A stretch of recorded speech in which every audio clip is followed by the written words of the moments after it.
이 오후에는요, 달라도 하나 되는 교회, 세상을 감동시키는 교회, 또 사도행전 13장 안디옥 교회 말씀을 가지고 오늘 이제 마지막으로 23장 말씀을 전하려고 합니다.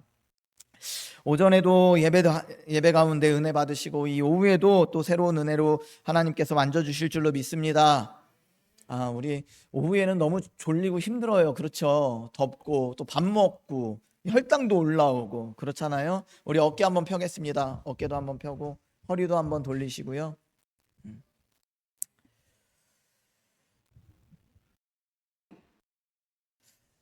한 주간 어떻게 보내셨어요? 더웠죠? 그래도 요즘 좀 시원한 유례 없는 날씨인 것 같습니다. 근데 제가 일주일 내내 속았어요. 이렇게 시계나 핸드폰을 보면 일주일 내내 비 온다고 했거든요, 분명히. 근데 아침에 보면 아니고 오늘 조금 왔는데 비가 더 와야 될 텐데 우리 농사 짓는 분들 많으시잖아요, 여기 농부 많으시잖아요. 그렇죠? 어, 알게 모르게 그래도 농사 지셔서 계속해서 또 이렇게 공급해 주시고 또 가져다 주시고 다 그게 저한테는 사랑으로 느껴집니다. 네, 감사합니다. 네, 맛있게 먹고 이렇게 키가 커야 되는데 자꾸 옆으로만 넓어지려고 해서 걱정입니다. 하늘 높은 줄 모르고 커야 되는데 땅 넓은 줄 모르면 안 되거든요. 어찌됐건 강건해서 또 주의 사명 감당하도록 하겠습니다. 요즘 우리가 살아가는 시대를 한 단어로 표현하면 문화적으로 볼 때 단절이라는 단어가 제일 먼저 떠오릅니다. 가족이 한 집에 살아도 각자의 방에서 각자의 스마트폰을 열고 또 식탁에 함께 앉아도 계속해서 유튜브 보고 직장에서도 옆자리 동료가 어떤 고민을 하는지 또 어떤 어려움을 겪는지 잘 모르는 것 같아요. 계속 대부분 바쁘고 지쳐있는 시대인 것 같습니다. 이런 시대에 사실 교회도 그런 모습이 자꾸 물들어가요. 누가 왔다 가는지 또 어떤 기도 제목을 갖고 있는지 잘 모를 때가 있습니다. 세상이 갈라지고 흩어질 때 교회는요, 모이기에 힘써야 되겠죠. 그리고 세상이 바쁘다고 할 때 우리는 잠시 멈춰서야 되겠죠. 그리고 세상이 자기 것만 챙길 때 교회는 나누어 주어야 할 것입니다. 세상이 먼저 말하고 행동할 때 교회는 기도하고 또 하나님 앞에 서야 되는 것이죠. 물론 교회 안에서도요, 세대 차이, 의견 차이, 또 소통의 어려움이 분명히 있어요. 그런데 어쩔 수 없는 게 옛날부터 잘 그래 왔으면 얼마나 좋겠어요. 그런데 옛날에는 어른들 말씀하시면 끼어들면 안 됐잖아요. 말씀하시면 듣기만 했잖아요. 어디 우리 의견을 내놓습니까? 근데 요즘은 그렇지가 않거든요. 요즘은 시대가 그렇지 않아서. 근데 과거의 게 맞냐, 요즘 게 맞냐? 또 존중해 보면 어린아이든 예수님도 어린아이를 존중해 주셨거든요.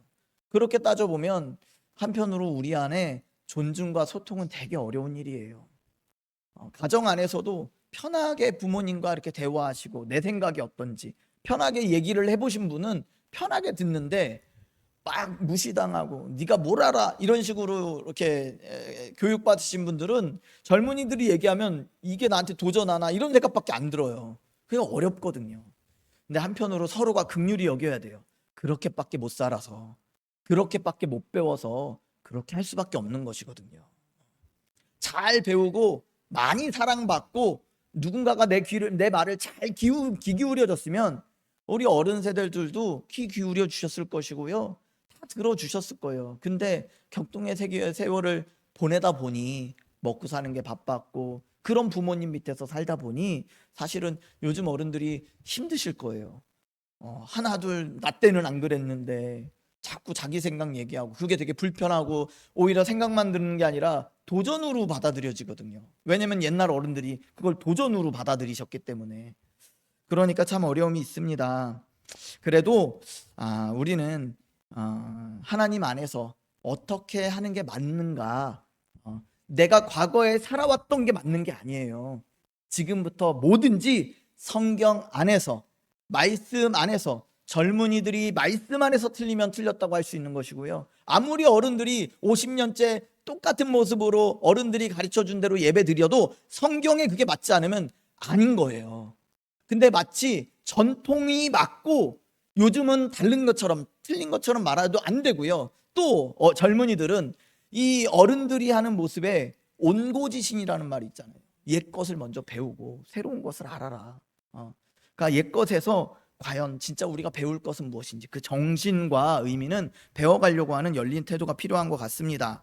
자, 안디옥 교회도 보면요, 출신도, 배경도, 인종도, 신분도 다른 사람들이 이렇게 공동체를 이루었다는 거예요. 그런데도 그들은 하나가 되었고 세상 사람들은 그들을 보고 그리스도인이라 불렀다라는 것이죠. 최소한 우리는 인종은 같잖아요. 또 말도 같잖아요.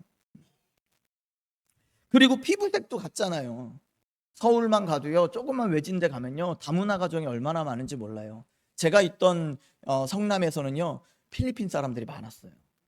그래서 주일학교 아이들 중에 이제 그 혼혈들이 좀 있는 거예요. 그러면 걔네들이 받는 상처가 어마어마해요.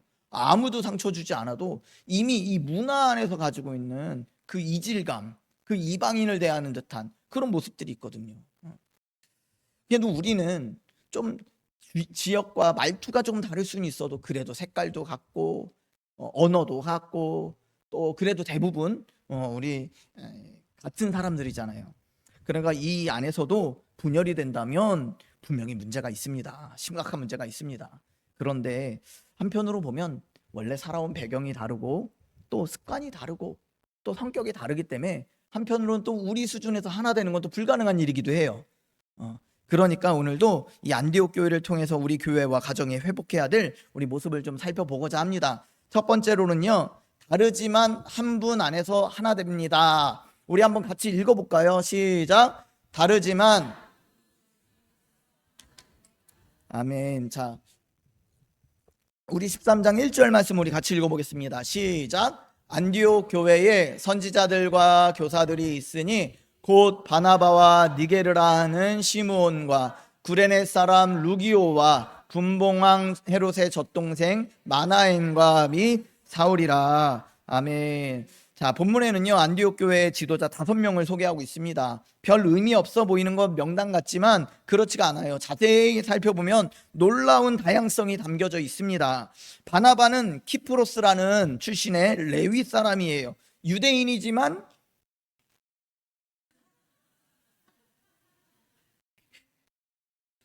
너무 귀여워요. 옛날 같았으면 어른들한테 혼났을 건데 시대를 잘 만났다. 자, 니게르라는 시므온은 이름의 뜻을 볼 때 아프리카 출신이에요. 그리고 피부색이 검은 사람이었을 가능성이 높습니다. 그리고 당시 사회에서는 아무래도 낮은 신분의 사람이었을 것으로 여겨져요. 또 구레네 사람 루기오도요, 북아프리카 출신의 디아스포라 유대인이라고 합니다. 뭐 복잡한데 어쨌건 마나엔 헤롯 왕의 젖동생. 헤롯은 누구예요? 이스라엘의 분봉왕이잖아요. 그러면 젖동생이라는 것은 그래도 뭐 피는 다를지라도 어찌됐건 헤롯 가문에서의 사람이니까 상당히 출신이 좋은 거죠. 금수저일 거예요. 곧 권력층과 가까운 상류층의 사람이었을 것입니다.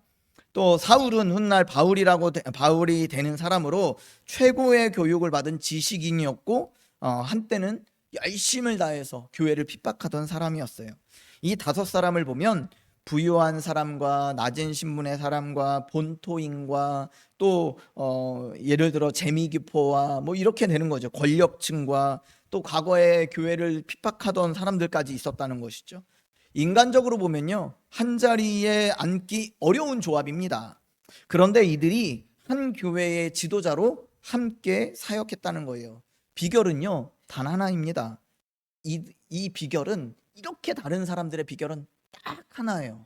그게 뭐냐면 주인이 같은 거예요. 주인이 같은 거예요. 부부가 하나 되려면요, 그 가정의 주인이 한 분이셔야 돼요. 그러면 괜찮아요. 아무리 달라도 우리 교회 성도들이 아무리 출신이 다르고 배움이 다르고 취미가 다르고 성격이 달라도 하나 될 수 있는 유일한 길은 주인이 한 분이시면 괜찮아요. 그럼 우리가 왜 싸워요? 내가 주인이려고 할 때, 내가 주인이려고 할 때, 가정 안에서도 내가 좀 주장하려고 할 때, 주장한다는 건 주인이 되려고 하는 성향이거든요. 그렇게 주장하려고 하기 시작하면 싸우기 시작하는 것이죠. 교회가 이래야 되는데, 남편이면 이래야지, 부인이면 이래야지, 장로면 이래야지, 목사면 이래야지. 이렇게 하기 시작하면 주장하는 게 돼버려요. 바뀌어버립니다. 내가 주인이 돼버리는 거예요. 그러면 당연히 분열이 일어날 수밖에 없습니다. 우리 교회도 다양한 분들이 모여 있습니다. 나이도 다르고 성격도 다르고 살아온 배경도 다르고 가정도 마찬가지죠. 부부도 서로 다르고요. 부모와 자녀도 살아온 세대가 너무 달라요. 시대가 달라요. 그러니까 마찰이 생길 수밖에 없는 것이죠. 그런데 교회가 하나됨은 다름이 아니어서 다름이 때문에 하나 되기 어려운 것이 아니라요, 주님 앞에 모두 서면 하나 될 수 있다라는 거예요. 우리가 다툴 때마다 그때마다 내가 옳아, 내가 맞아 하기 시작하면요, 그 순간부터 갈라지기 시작합니다. 교회는 쪼개지기 시작해요. 주님이라면 이 상황에서 어떻게 하실까 물어야 해요. 내가 살아온 경험과 내가 배운 지식과 내가 배운 게 맞다 그러기 시작하면 어느 순간부터 누군가는 상처받고 생각이 다른 사람들은 이제 조금씩 그 사람과 대화하지 않기 시작하는 것이죠.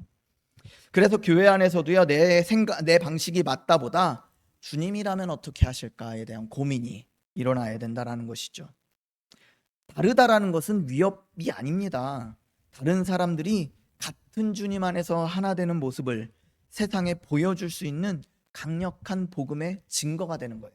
왜 다양한 사람들이 모아놨냐면요, 그래야 세상 사람들이 볼 때 야, 저들이 하나 되는 건 기적이 아닐 수 없다, 이렇게 되는 거죠. 이렇게 돼야 되는 거예요. 부부가 너무 다른데 한 번도 안 싸우고 그 가정이 화목한 걸 보면 야, 저긴 뭐가 다를까 봤더니 둘 다 하나님을 주인으로 모시고 살아가는 가정이더라는 것이죠. 왜냐하면 내가 주장하려고 할 때 생각해보면 성경이 뭐라 말씀하시지, 하나님이라면 어떻게 하시지 하면서 둘 다 생각을 고쳐가기 시작하는 것이죠. 그러면 하나가 될 수 있는 거예요. 서로를 바라봐도 문제고요, 우리가 같은 곳을 바라봐도 문제가 될 수 있어요. 오직 주님만 바라볼 때 하나 될 수 있는 것입니다. 그렇기 때문에요, 이번 한 주 의견이 다른 사람을 만날 때 주님 이 상황에서 우리가 어떻게 하길 원하십니까? 라고 한 발 물러서서 조금 기다려보고 묵상할 수 있는 그런 성도님들 되시기를 주 여러분 축복합니다. 전도회가 모여도 오전에 전도회 하셨죠? 그러면 의견을 나누다 보면 생각이 막 다를 거예요. 그때 이게 맞아 하면 반대로 너희들은 다 틀려 라고 얘기하는 거거든요. 물론 옳고 그름의 문제일 수도 있어요. 그러나 잠시 보류하고 이랬으면 좋겠어, 저랬으면 좋겠어, 그러면서 주님이라면, 교회라면 어떻게 하는 게 맞을까 우리 함께 고민해보자 하고, 때로는 거기서 답을 얻지 말고 한 발 물러나는 것도 괜찮은 것 같아요. 그러고 일주일 동안 기도해보는 것이죠. 그러면 하나님께서 그 사람의 마음과 생각을 만져주세요. 그 당시에는 막 열을 내서 이게 아니라고 얘기했을 수 있는데 한 주만 지나도 그래, 생각해보면 그 사람 말이 다 틀린 건 아닌 것 같아, 그러면서 우리가 생각이 돌아오거든요. 근데 이게 아니라고 이게 맞다고 하면 그 자리에서 승부욕이 생깁니다. 그래서 이겨먹고 싶어요. 그리고 내가 이게 틀렸다고 얘기하면 지는 것 같아서 싫어요. 그러면 어느 순간에는 마음이 강팍해져서 내가 틀린 걸 알아도 맞는 걸로 만들어야 돼요. 우리는 생각보다 그럴 때가 많거든요. 그래서 한 발짝 물러나는 거, 이게 중요해요. 두 번째는요, 그래서 그 태도를 가지기 위해서는 말하기 전에 먼저 기도해야 된다는 거예요. 우리 2절 3절 말씀 우리 같이 다시 한번 읽어보겠습니다. 2절 3절 시작. 주를 섬겨 금식할 때에 성령이 이르시되 내가 불러 시키는 일을 위하여 바나바와 사울을 따로 세우라 하시니 이에 금식하며 기도하고 두 사람에게 안수하여 보내니라. 아멘. 자, 안디옥 교회 역사에서 가장 중요한 결정은 바나바와 사울을 선교사로 파송했다는 거예요. 이것은 단순한 인사이동이 아니에요. 이거는 교회의 핵심 일꾼 두 사람을 밖으로 보내는 일이었습니다. 인간적으로 보면 두 사람이 너무 신실해서 이 사람이 교회에 있으면 더 유익이 될 것 같은데 밖으로 내보내면 교회의 손해처럼 보여질 수도 있어요. 그런데 본문은 이 결정이 어떻게 이루어졌는지를 보여줍니다. 먼저 그들을 보면요, 주를 섬겨 금식하고, 또 회의를 먼저 한 것이 아니라 하나님을 예배하고 자신을 낮추는 자리에 있었다라는 것이죠. 그랬더니 그때 성령이 이르시되, 하나님이 우리 그 안디옥 교회 성도들에게 감동을 주시고 음성을 듣게 하셨다라는 것입니다. 사람이 먼저 제안한 것이 아니라 성령께서 먼저 말씀하셨다라는 것입니다. 그리고 그들은 한 번 들었다고 곧바로 행동으로 옮겨지지 않고요, 다시 금식하며 또 기도했다라는 거예요. 성령의 음성을 확인하고 어떻게 순종할 것인지 함께 분별했다라는 것입니다. 그 후에야 비로소 두 사람에게 안수하고 보내줬다라는 거예요. 순서가 중요해요. 예배와 기도가 먼저였고요, 성령의 음성을 들었고요, 성령의 음성을 듣고 바로 나간 게 아니라 또 그 감동을 확인하면서 이게 맞는지 틀리는지 다시 한번 기도하면서 재차 기도하며 행동했다라는 것이죠. 저는요, 세상에 급한 일은 없다고 생각해요. 왜냐하면 하나님이 시간의 주관자시거든요. 우리가 기도하느라고 잠시 머뭇거린다면 하나님이 멈춰 세우실 줄로 믿습니다. 여호수아에 보면 전쟁 가운데 해가 중천에서 한참을 머물러 있었거든요. 그러니까 우리가 기도할 시간도 없이 바삐 할 수 있는 건 아무것도 없다고 생각해요. 좀 늦더라도, 그 타임을 놓치더라도 기도로 채우면 그 기도하는 가운데 하나님이 환경도 시간도 붙들어 주실 것이라고 저는 믿습니다. 그러니까 급하다고 절대 기도를 후순위로 보내지 마시라는 이렇게 보내지 말자는 것이죠. 이 사람들도요, 계속해서 금식하고 음성 듣고 또 기도하고 하면서 분별했다라는 것입니다. 만약 순서가 바뀌었다면 어땠을까요? 누군가 먼저 우리 선교사로 보냅시다 라고 제안하고 찬반 토론부터 했을 것이고요, 이게 교회에 유익한 일인지 해가 될 것인지 열띤 토론을 했을 것이고요, 왜 하필 바나바와 사울이냐, 쟤도 있는데 얘도 있는데 꼭 걔로 보내야 되느냐 하면서 시끄러워지기 시작했을 거예요. 한편으로는 우리 교회도 인력이 필요한데, 일꾼들이 필요한데 왜 밖으로만 내보내냐, 우리는 아니냐, 우리도 필요하지 않냐, 이렇게 나올 수도 있다라는 것이죠. 근데 이렇게 대답하고 나니까 우리가 늘 하던 말 아니에요 혹시? 저도 이렇게 하고 보니까 우리가 하던 말인 것 같아요. 사람의 생각이 먼저 나오면요, 그 생각을 중심으로 갈라지기 시작하는 거예요.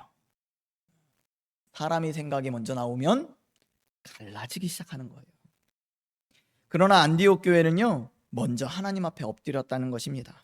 그래서 큰 결정 앞에서 분열이 아니라 순종으로 나아갈 수 있었다는 것이죠. 우리 삶에도 이 원리가 필요합니다. 가정에서 갈등이 생길 때 우리는 보통 감정이 앞서잖아요. 당신은 왜 항상 그래? 라는 말이 먼저 나오면 상대방도 방어적으로 반응하고 있고요, 그리고 내가 왜 맞는지를 계속 관철시키려고 하고요, 그러면서 상대방이 얼마나 나빴는지를 반드시 알려주고 싶어 해요. 그렇죠. 남자들이 미안해 그럼 뭐가 미안한데 얘기하잖아요. 그렇죠. 잘못했어 그럼 도대체 뭘 잘못했는데 확인하고 싶어 하잖아요. 저는 안 그래요. 저는 안 그래요.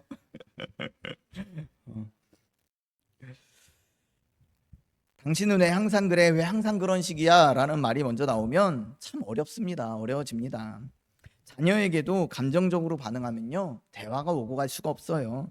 직장에서도 화난 마음으로 바로 말하거나 메시지를 보내면 후회할 일이 반드시 생깁니다. 안디옥 교회의 원리도 분명해요. 말하기 전에, 행동하기 전에 먼저 기도로 멈춰서는 것이죠. 단 10초라도 좋아요. 주님, 제가 어떻게 반응해야 합니까? 지금 어떻게 해야 될까요? 라고 멈춰설 수 있는 그 지혜가 있기를 주의 이름으로 축복합니다. 또 중요한 결정을 앞두고 있을 때도 마찬가지예요. 이사나 직장이나 자녀의 진로, 가정의 문제, 중요한 일을 결정할 때 사람의 의견과 어떤 검색을 먼저 의지하기보다 하나님 앞에 먼저 무릎을 꿇는 우리 성도님들 되시기를 주의 이름으로 축복합니다. 그래서 이번 한 주 갈등과 결정의 순간마다 말하기 전에 기도부터 하는 우리 성도님들 되시기를 바랍니다. 마지막으로요, 세 번째는 삶으로 보여줄 때 세상이 감동하더라는 것이죠. 안디옥 교회처럼.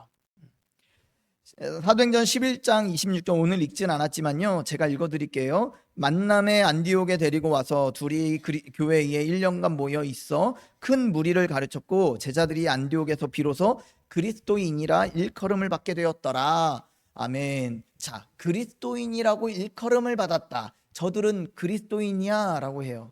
그렇게 일컬음을 받았다라는 것이죠. 본문은 제자들이 안디옥에서 비로소 그리스도인이라고 불리게 되었다고 말하고 있습니다. 중요한 것은 이 이름을 성도들이 스스로 붙인 것이 아니라는 거예요. 이름을 믿지 않는 사람들이 그들의 삶을 보고 붙였다는 거예요. 예수쟁이처럼. 세상 사람들은 안디옥 교인들에게 무엇을 보았을까요? 그들은 예수님을 믿는 사람들이 신분과 배경을 뛰어넘어 함께 예배하고 함께 식사하고 서로를 형제자매로 대하는 모습을 보았을 것입니다. 그런데 그게요, 기득권한테는 보기 좋지 않았을 거예요. 종들하고 노예들하고 서로 말을 트고 형제요 자매요 하면 종들과 노예들은 귀감이 됐겠지만, 야, 저기 가면 대우받겠다 했겠지만, 귀족들은 보기에 좋지 않았을 거예요. 교회가 하나 되는 모습을 볼 때 시기하는 마음이 있다면 내 마음이 이미 영적으로 교만해졌을 가능성이 되게 높습니다. 서로 화목하고 좋아하는 모습을 보면 좋아야 되거든요. 내가 낮은 자의 모습에서 겸손한 모습으로 바라볼 때, 서로가 서로를 품고 안아주는 모습을 볼 때 와, 참 아름답다 한다면 내 마음도 겸손해진 것이지만, 그 모습을 바라보면서 뭔가 저들은 왜 저런 사람들하고 저들은 왜 저런 사람들하고 저렇게 하나 되고 좋아할까? 라고 한다면 어느 순간 내 마음에 영적인 교만이 삭터질 수 있다라는 것이죠. 우리가 여기서 기억해야 될 것은요, 그들의 삶 자체가 메시지였다는 사실입니다. 말만이 아니라 돈을 쓰는 방식에서 그랬고요, 그 다음에 시간을 쓰는 방식에서 그랬을 것이고요, 관계를 대하는 방식이 그랬을 것입니다.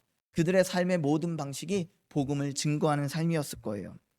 우리 한번 돌아봤으면 좋겠습니다. 내가 돈 쓰는 방식, 어디에 가장 많은 돈을 쓰고 있을까?